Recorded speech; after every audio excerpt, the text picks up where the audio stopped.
dialolong shogala men ken ka rada mosh ko ramo jongat chablu bategitin musalpe ko kan kus gade jakapin ko bo kwalis kabe ko bo Kekenok mishiban kekan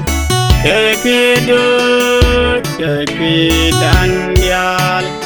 Kedar woi tanda poidan Terjajan podcast Ejin bun karam Ejin bun karam Chole gatul Inci aikan saja gore Korai ceroje Yisejen penganen dia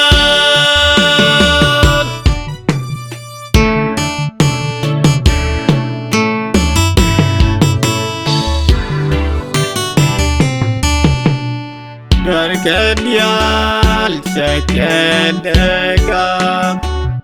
Suka kenarengaska Ekeswap misya jalop Jesus Christ and podcast Ejin bun karam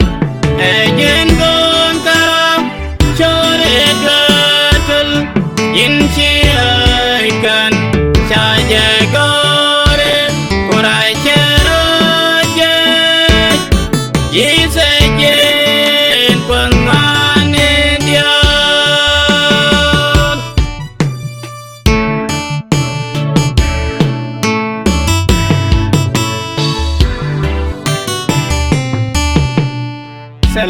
Selituk keseligut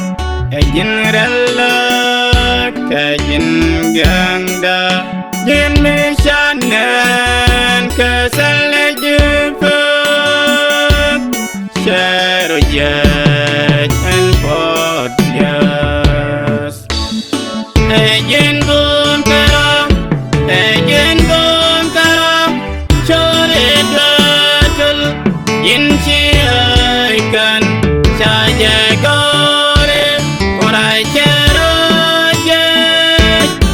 Yisejen penganen dia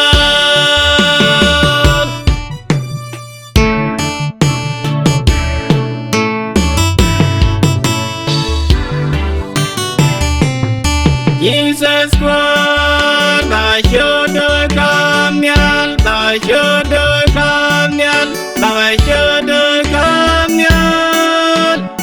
Jesus Christ Basyudur kamyal Ejin bun karam Chore gatul Inci aikan saja gore Korai ceroje Yisejen penganen dia